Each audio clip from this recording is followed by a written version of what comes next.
আসসালামু আলাইকুম, আমি নাইম দক্ষিণ কোরিয়া থেকে সবাইকে স্বাগত জানাচ্ছি আমার ইউটিউব চ্যানেল লাইমলিতে। যদি ভালো লাগে তাহলে সাবস্ক্রাইব, আর যদি ভালো না লাগে দেখতে থাকুন, দেখতে দেখতে ভালো লাগা ভালোবাসা হয়ে যাবে ইনশাল্লাহ।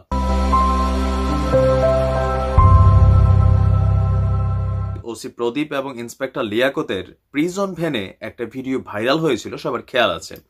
সেই ভিডিওটার আসলে মোটিভটা কি ছিল এটা নিয়ে যদিও র্যাব কোনো আলাদা কোনো স্পেসিফিকলি কোনো ব্রিফিং করেনি, এমনিতে গণমাধ্যম শাখার যিনি আছেন আশিক বিল্লাহ স্যার তিনি একটা বক্তব্য দিয়েছেন, বাট সেনাবাহিনীর পক্ষ থেকে এই পর্যন্ত এটা নিয়ে কেউ কোনো কথা বলেনি। তবে অবশেষে সেনাবাহিনীর একজন সাবেক ব্রিগেডিয়ার জেনারেল, একজন উচ্চ পর্যায়ের একজন সামরিক কর্মকর্তা ডক্টর সাখাওয়াত হোসেন, তিনি একজন নিরাপত্তা বিশ্লেষকও, তিনি আপনার ওসি প্রদীপ দাসের এই যে প্রিজন ভ্যানের ভিডিওটার একটা মোটিভ বের করেছেন। আমরা ওনার বক্তব্যটা এই ভিডিওতে রেখেছি, আর ওনার সাথে আমিও সহমত যে আপনি দেখেন যে বাংলাদেশের যে চারটা মেইন অর্গান আপনার সামরিক বাহিনীর ভিতরে, পুলিশ, র্যাব, তারপর ধরেন বিজিবি, আমাদের সেনাবাহিনী, এই যে কয়েকটা অর্গান আছে তাদের মধ্যে এক ধরনের দূরত্ব তৈরি করার প্রবণতা কিন্তু বেশ কয়েক বছর ধরে দেখা যাচ্ছে। আপনি দেখেন যে পুলিশের সাথে এখন লাস্টে আর্মির একটা ঝামেলা লাগাইলো, এর আগে বিজিবির সাথে আর্মির লাগাইলো, র্যাবের সাথে একটা ডিস্টেন্স তৈরি করা ট্রাই করছে। এই যে সিস্টেমটা, এই সিস্টেমটাতে আসলে কারা ইন্ধন যোগাচ্ছে, কারা ফায়দাগ্রস্ত হচ্ছে আর কারা ক্ষতিগ্রস্ত হচ্ছে, এই বিষয়গুলো আমি খুবই সাধারণ মানুষ, ছোট মানুষ, আমার মুখে কথা শুনতে আপনাদের ভালো লাগবে না। আমি আমাদের ব্রিগেডিয়ার জেনারেল যিনি আছিলেন ওনার কাছ থেকে আপনাদেরকে আমি শুনিয়ে আনছি যে আসলে এই ভিডিওটার উদ্দেশ্যটা কি হতে পারে।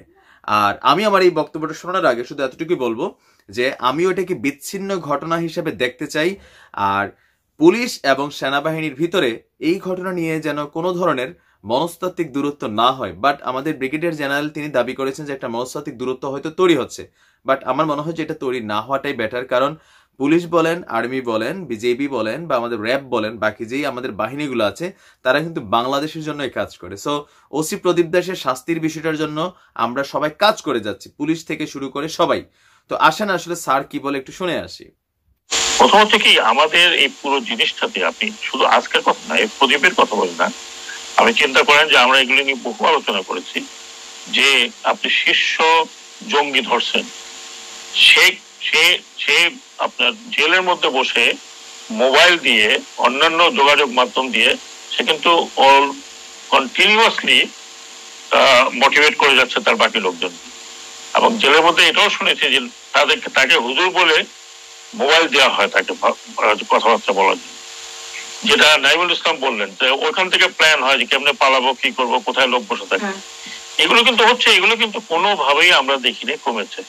কাজে ওই কন্টিনিউশনে যদি আমি বলি, যেটা ওসি প্রদীপ এবং লিয়াকতের মতো প্রতাপশালী মানুষ যারা একসময় হয়তো তাদের ঊর্ধ্বতন কর্মকর্তাকে পরোয়া করেন নাই, তাদের কাছে দুইটা মোবাইল এনে দেবে বা থাকবে বা তারা একটা ভিডিও করে এটা পাঠাবে, এটাতে আমি মোটেও আশ্চর্য হচ্ছি না।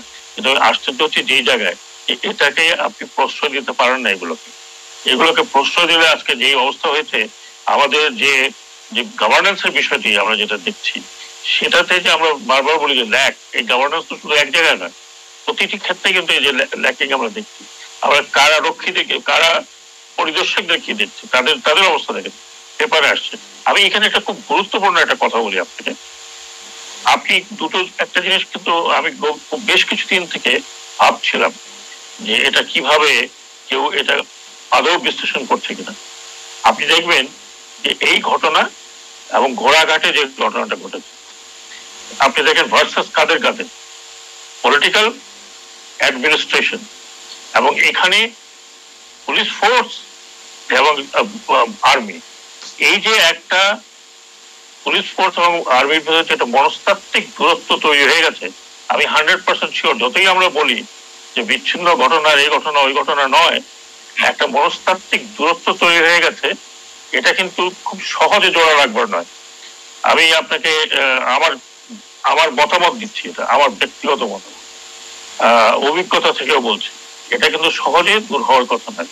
ওইদিকে আপনি দেখেন যে এই যে ইউএনও কে হামলা করে তাকে হত্যা করার চেষ্টা হলো, এখন টোটাল একটা কতগুলো পলিটিক্যাল লোকজন ইনভলভ এখানে।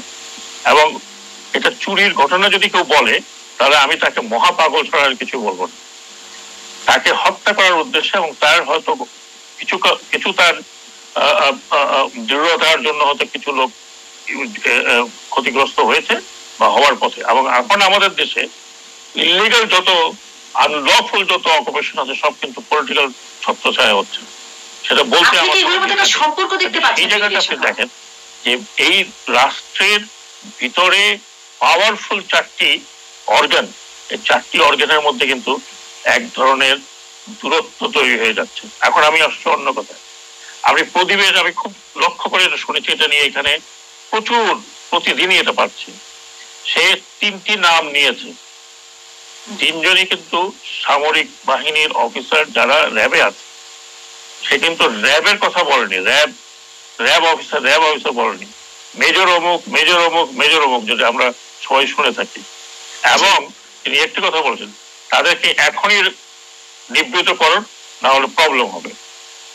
এই যে কথাগুলো যেগুলো ভাইরাল হয়েছে, এটা কিন্তু ভীষণ রিয়াকশন হয়েছে। এটা হয়তো আপনারা হয়তো অনেকে জানেন না, এটা নিয়ে অনেক আলোচনা অনেক জায়গায় হয়েছে। এই যে জিনিসটা আলোচনা হচ্ছে, আমাকে শেষ করতে দিবেন। This is very sensitive thing. এই জিনিসটা এটা কিন্তু এই যে আমি দূরত্বের কথা বললাম, এই দূরত্ব কিন্তু কোনোভাবেই কমাচ্ছে না। সে হয়তো আদালতে গিয়ে বলতে পারে আমাকে মেরেছে, আমাকে পিটাচ্ছে, আমাকে এটা করছে, আমার ঠ্যাং ভেঙে দিয়েছে, আমাকে ইলেকট্রিক শক দিয়েছে, everything is the right to talk about it. কিন্তু এইটা ভাইরাল করা উইলফুলি করেছে।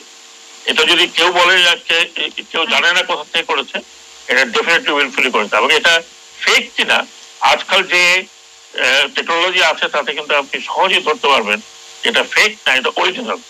তো কাজে এটা একটা ড্যামেজিং। নিশ্চয়ই শুনেছেন, তিনি খুব পুঙ্খানুপুঙ্খভাবে এটাকে বিশ্লেষণ করেছেন যে ওসি প্রদীপ দাসদের আসলে মেইন মোটিভটা কি ছিল এই ভিডিওটার। আমিও স্যারের সাথে একমত যে এটা হতে পারে। তবে স্যার লাস্টে যেটা বলেছেন যে এই ভিডিওটা আসলে এডিটিং ভিডিও কিনা হোক, প্রয়োজন আলাদা একটা ইনভেস্টিগেশন টিম গঠন করা হোক। যেমন এই যে সেনাবাহিনীকে ইন্ডিকেট করে, সে চাচ্ছে যে সাধারণ পুলিশরা যেন সেনাবাহিনীর সাথে একটা ডিস্টেন্স মেন্টালিটিতে যায়।